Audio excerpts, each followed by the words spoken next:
Hola, hoy vamos a charlar sobre la interpretación profunda, lo que la Kabbalah nos dice, la energía que tenemos disponible esta semana, correspondiente a esta porción llamada Balak. Balak era un rey de Moab, y Moab era uno de los pueblos enemigos de Israel, junto con algunos otros. Y este rey llamado Balak ben Zippor, así como que Balak, hijo del pájaro, era una persona muy negativa que odiaba en forma recalcitrante al pueblo de Israel. Había visto todas las bendiciones que el Creador le había otorgado a Israel. Había visto cómo Hashem le dio la Torá, cómo cuando había necesidad de beber agua, había agua, cuando había necesidad de que apareciera alimento, llovía maná, y todo eso fueron testigos algunos de estos seres negativos como Balak. Y entonces este pueblo de Moab, del que Balak era rey, sintió mucho miedo. Vayagar Moab mipnei ha'am me'od. Y aquí vamos a analizar que justo dentro de este marco del mes de Tamuz, en donde hablamos de la posibilidad de conectarnos con la divinidad a través de la emotividad. El miedo justamente es la emotividad más negativa que puede haber. Entonces, por miedo, se dice aquí que Moab sintió esta aversión por los israelitas, y entonces Balak, hijo de Zippor, el rey de Moab, en esa época mandó emisarios a un ser llamado Bilam ben Beor, Bilam hijo de Beor, a su tierra natal, y le mandó decir que hay este pueblo que está asentado allí frente a nosotros, que es un pueblo formidable, que es un pueblo que puede exterminarnos. Y entonces, sabiendo que tú, Bilam, eres un gran mago, quiero que vengas y te voy a pagar para ello. Te voy a contratar para que vengas y maldigas al pueblo de Israel.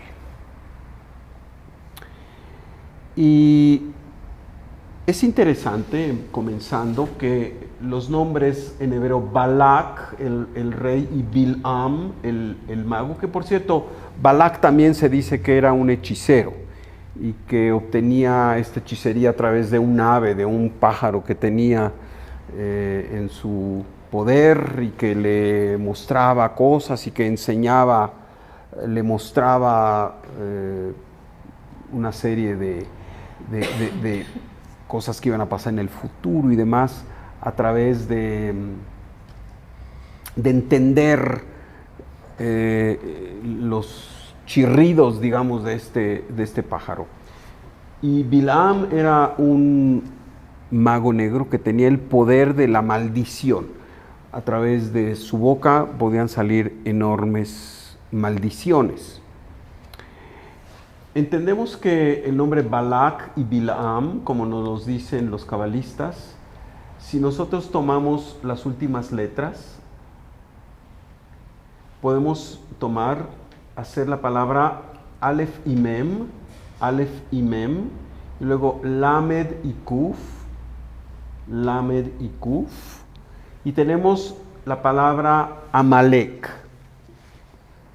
Amalek es el pueblo archier recontra enemigo de Israel. Y sabemos que Amalek tiene la misma numerología de Safek, que quiere decir duda. Y entendemos que la desconexión más grande que puede haber es la duda de la fuerza del Creador, la duda del que el Creador está con nosotros, la duda del sistema del Creador, de que, por ejemplo, no hay casualidades, sino que todo es producto de causa y efecto y todo forma parte de un gran orden cósmico. Amalek es aquello que no está en armonía con esta visión.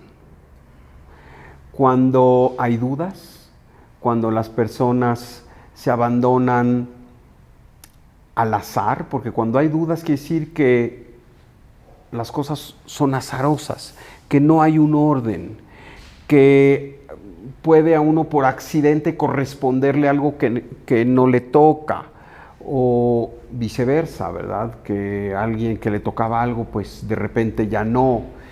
Y si nos descuidamos en esta vida física, a veces pareciera que así suceden las cosas y entonces nos desconcertamos. Y entonces nos dolemos y empezamos a actuar con duda. Y esa es la forma en que el Satán se posesiona de las mentes y de las conciencias de las personas, a través de la duda, y eso da lugar al miedo, o a veces el miedo da lugar a la duda, y ese es el territorio favorito del Satán. Así que aquí ya entonces tenemos que Balak y Bilam, estos dos personajes de los cuales se nos narra en la Torá una historia muy dramática, en realidad representan en conjunto esta fuerza de desconexión con la luz a través de las dudas, a través del miedo.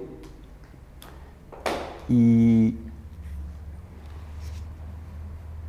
sabemos entonces que, de acuerdo a lo que nos narra la Torá, Balak manda emisarios con Bilam y le dice que venga a su tierra, a Moab, y desde allí, desde un lugar en donde pueden ver el campamento de Israel, maldiga a los israelitas. Es de notarse que Bilam en varias ocasiones dice que no irá, porque Hashem no le permite. Un mago negro que le hace caso a Hashem. Finalmente accede después de varios intentos y ofrecimientos jugosos por parte de Balak. Bilam acepta y monta en su asna y va en camino, y de repente el asna, al pasar por un desfiladero, se para porque ve a un ángel que no le permite pasar, y la burra, el asna tiene, o la asna tiene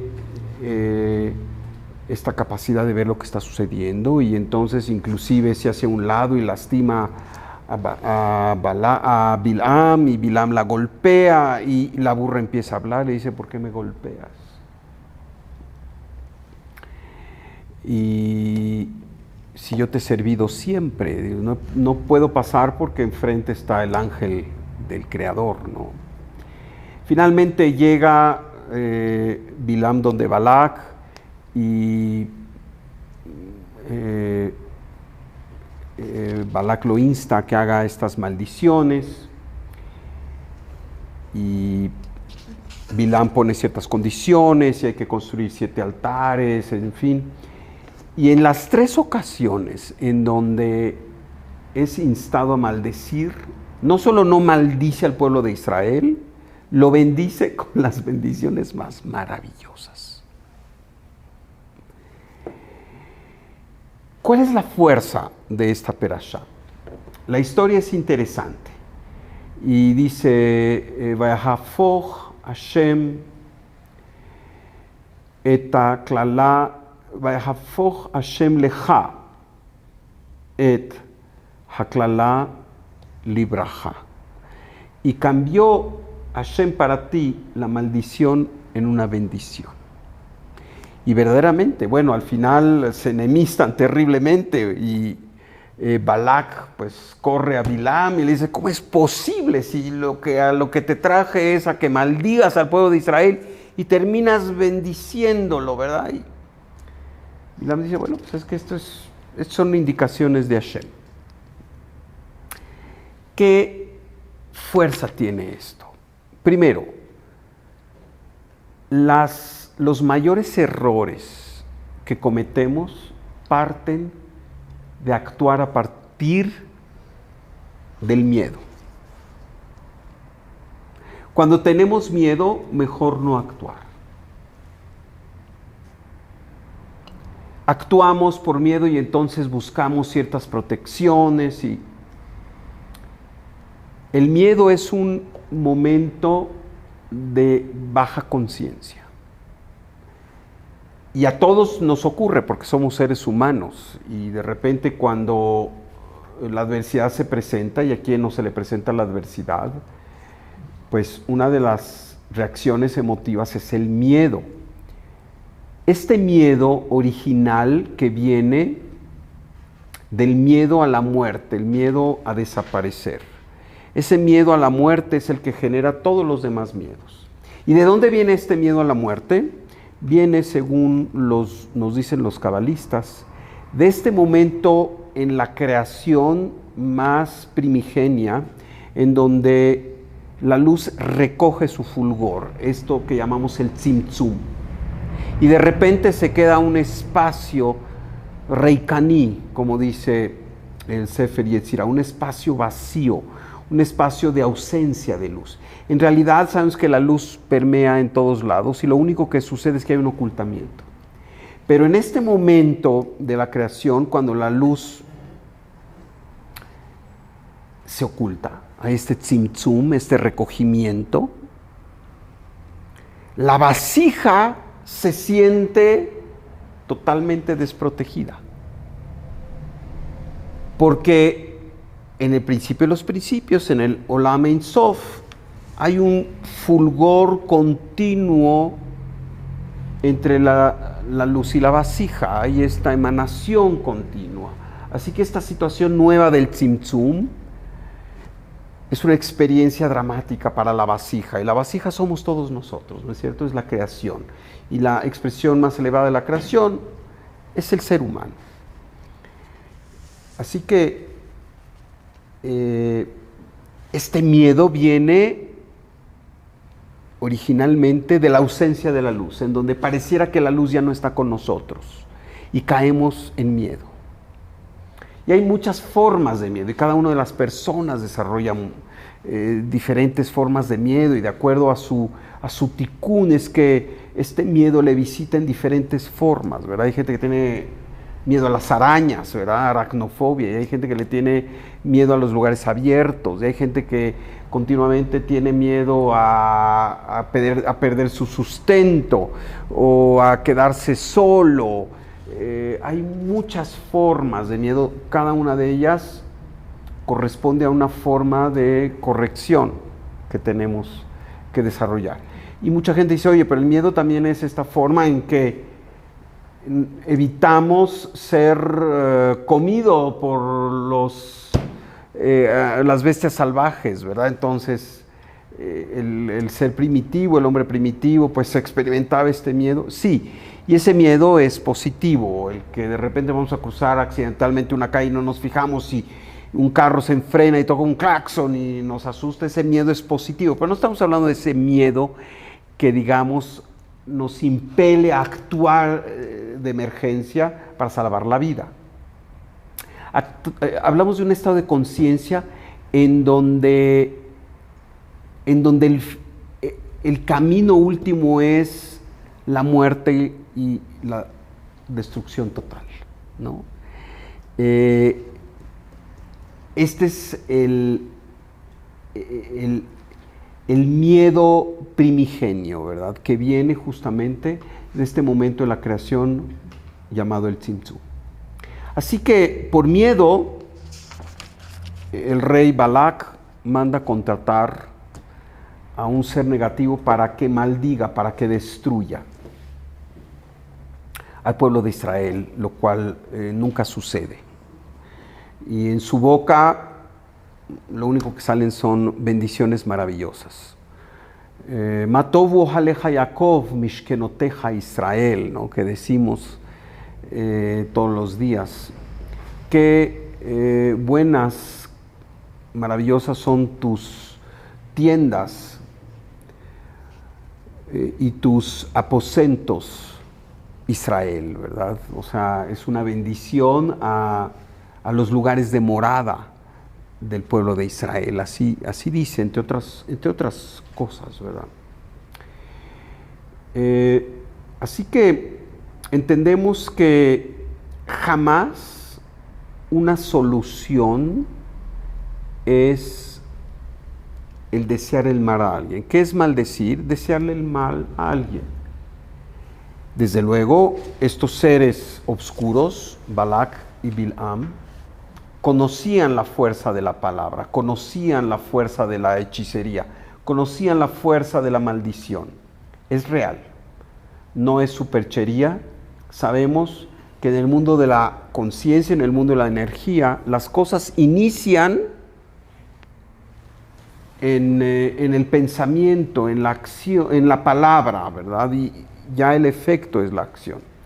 Así que, desde luego, ahí donde está nuestro pensamiento, ahí es donde verdaderamente estamos.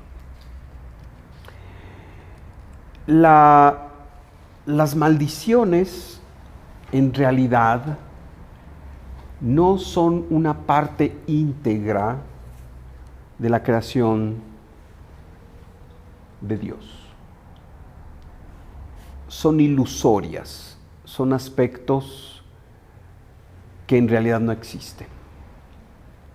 La creación, así como es concebida por su autor, el Eterno, la Suprema Inteligencia, solo tiene cabida para el bien, para la expansión, para la abundancia y para la felicidad. No hay tal cosa como la maldición. La maldición y todo lo oscuro se introduce justamente en este momento del Tzimtzum, en que se recoge la luz y queda este espacio vacío. Y este espacio vacío da pie a un instrumento llamado el Satán. ¿Y por qué digo instrumento? Porque el Satán es parte del plan maestro del Creador y su función es oponerse. Satán quiere decir opositor, Hamastim, el que se opone. El que se opone, el que hace que lo creado, en este caso el ser humano, tenga que actuar proactivamente para reconectarse con el Creador y al hacer esto actúa como causa, actúa como un ser divino. Si no hubiera este aspecto del Satán, no habría esta oposición que provoca que haya libre albedrío. Y sin libre albedrío no somos causa. Y el objetivo del Creador es de cada uno de nosotros seamos un poquito como Él. Él es la gran causa y se trata de que nosotros también seamos causa, que nosotros también tengamos un impacto en la creación. Y este impacto solo lo podemos tener cuando superamos situaciones adversas, y para ello está el Satán. Pero al final entendemos que no hay tal cosa como las maldiciones. Las maldiciones son bendiciones encubiertas. No hay tal cosa. Pero si la persona sí cree que son maldiciones, entonces esto es a lo cual estará dando realidad. Cuando entendemos que detrás de estos aspectos que aparentemente son una maldición, no hay más que una enorme bendición, cambiaríamos totalmente nuestra visión de las cosas. Y entonces no sucumbiríamos a la ansiedad y a la agonía que a veces todos los seres humanos experimentan por encontrarse en una situación retadora, en una situación que no está en sus planes, una situación que inclusive quisieran evitar a toda costa. Pero entendemos que así como Balac quiso por todas las maneras maldecir, sabemos que esto no tiene una existencia sustancial. El mal no tiene una subsistencia, una existencia substancial. El mal es un accidente en el sentido filosófico de las cosas. El mal es algo que tiene vida solo para dar cabida al bien.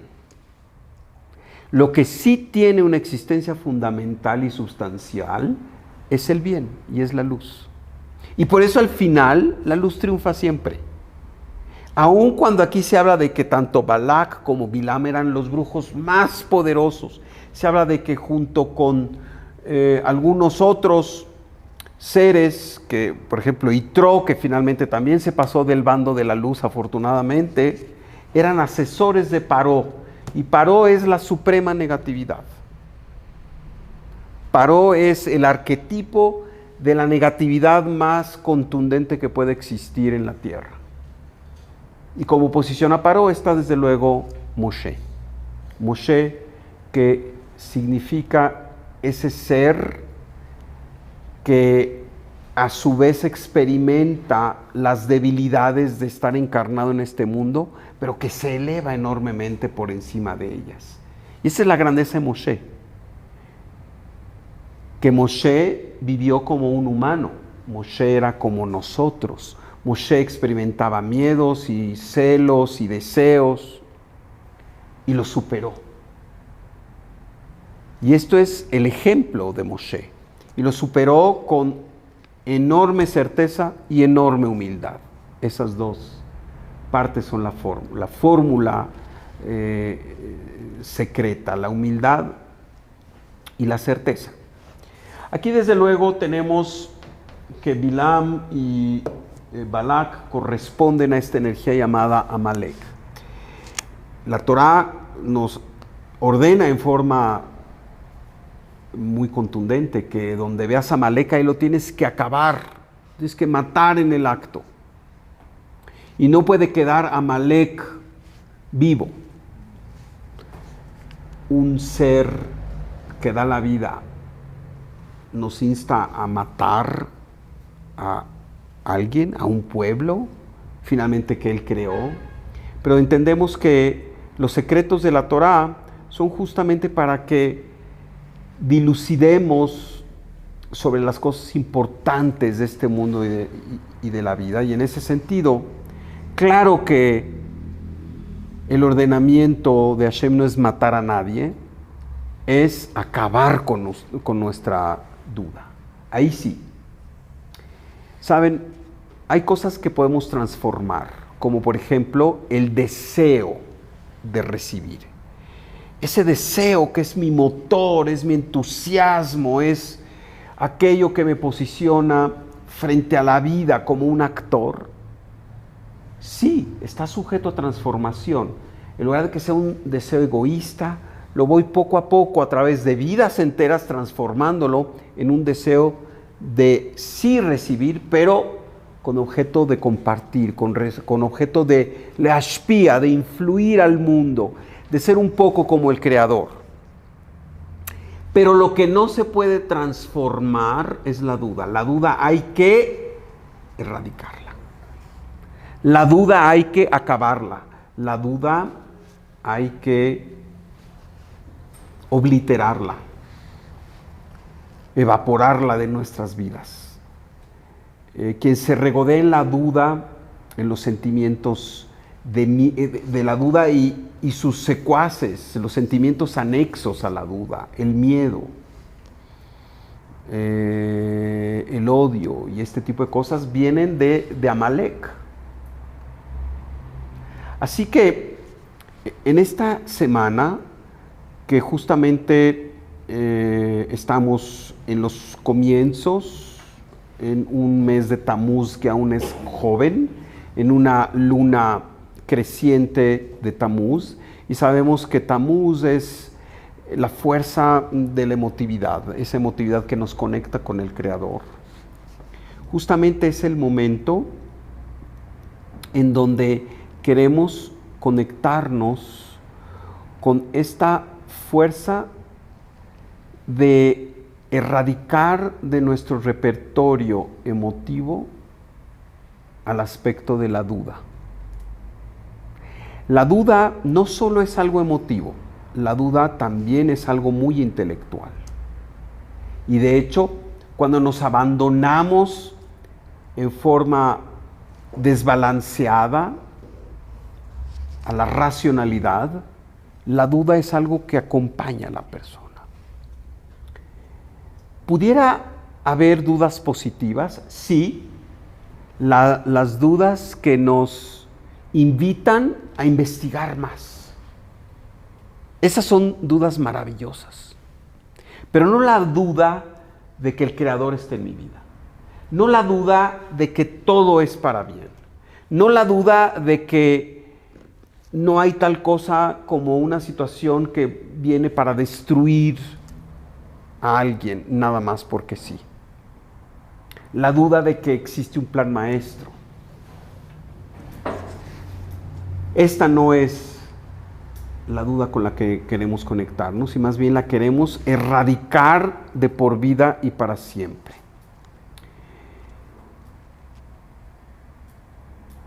Decimos Hashem Hakol Yahol, Dios todo lo puede, ante Dios no hay imposibles. Y a veces parece que nos enfrentamos a un enemigo formidable, sea este enemigo otra persona que está muy bien posicionada, o una situación que es formidable y aplastante y que sentimos que es como un tsunami, ¿verdad? Y que no tenemos forma de actuar y de salir triunfantes. Pero Hashem Hakol Yahol, Dios todo lo puede, y así como algo que parece una maldición, Hashem lo transforma, lo torna en una bendición. Y esta es la visión de esta semana. No hay tal cosa como adversidades que vienen nada más para asustarnos y desvincularnos del Creador. Las adversidades son estas bendiciones ocultas, con una máscara de miedo, con una máscara de maldición. Y sabemos que al final, si no permitimos que el Satán se apodere de nuestros corazones y de nuestras metas, y que no nos derrote, y que sigamos con esta certeza absoluta, saldremos más que triunfantes, saldremos fortalecidos y seremos aquellos atletas de espíritu y alma que estamos haciendo el trabajo. Todo tiene que ver con el mensaje esencial para cada uno de nosotros. Y cuando decimos que somos atletas espirituales y tenemos que tener buena condición física, es porque estos retos son estas pruebas olímpicas que nos van a llevar finalmente a la bendición más grande, a la medalla de oro. Sin estas supuestas maldiciones, adversidades, situaciones en donde las cosas parece que ya no tienen remedio y que las superamos y las superamos siempre, entonces estamos fortalecidos para nuestro siguiente nivel, para nuestro momento en donde vamos caminando hacia nuestra versión perfecta, hacia nuestra mejor versión. Así que lejos de ser un mensaje negativo, ¿verdad? Esto de los enemigos que desean lo peor de nosotros, los enemigos que quieren acabarnos. Sabemos que mientras nosotros caminemos por el camino de la certeza, de la erradicación de nuestra propia duda, siempre estaremos absoluta y totalmente protegidos. Y el Creador se encargará en todo momento de cambiar todo aquello que sea maldición por bendición. ¿Comentarios y preguntas?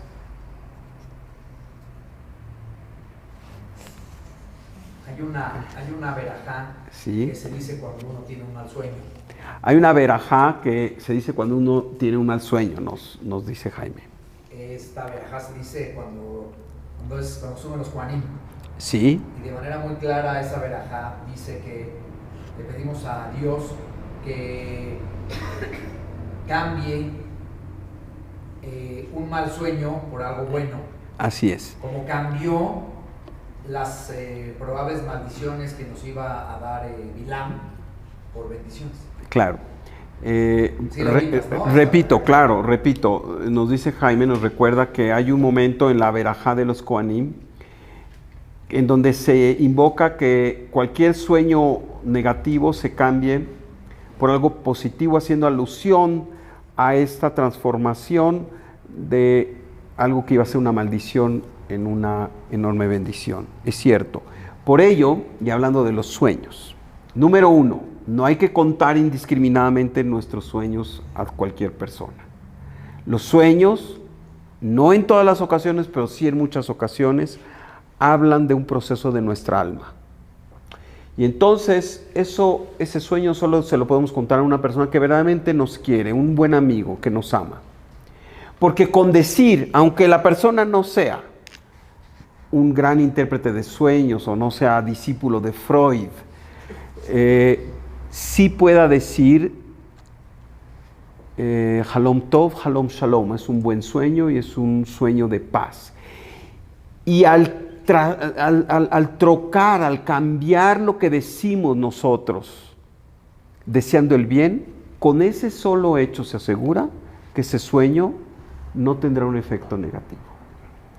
Y por ello es muy importante no contar los sueños a todo mundo y contárselo a alguien que en primera instancia diga esto: Halom Tov, Halom Shalom, no va a pasar nada, mira, lo que tú crees que es negativo no es negativo, y esto que pasa así no es así, y va a ser todo para bien. Ese hecho de interpretar el sueño positivamente es una forma de cambiar algo que venía con algún decreto por cuestión de algún tikkun, por cuestión de algún aspecto de aprendizaje de esa persona, y esto puede, desde luego, cambiar la energía de este sueño. Los sueños importantes son en la noche, ¿no?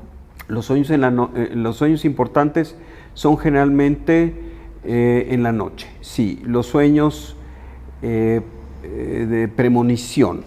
Nos dicen nuestros sabios que los sueños, por ejemplo, ya cuando amaneció, o si por ejemplo estamos descansando y soñamos y es de día, esos sueños no necesariamente son premonitorios, son más bien situaciones de tipo muy psicológico, expresiones de miedos, de deseos, etcétera, etcétera, ¿verdad?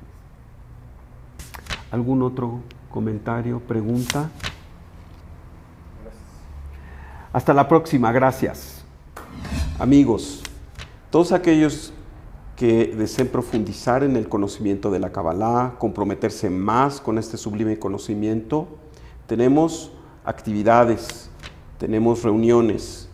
Por favor, contáctanos.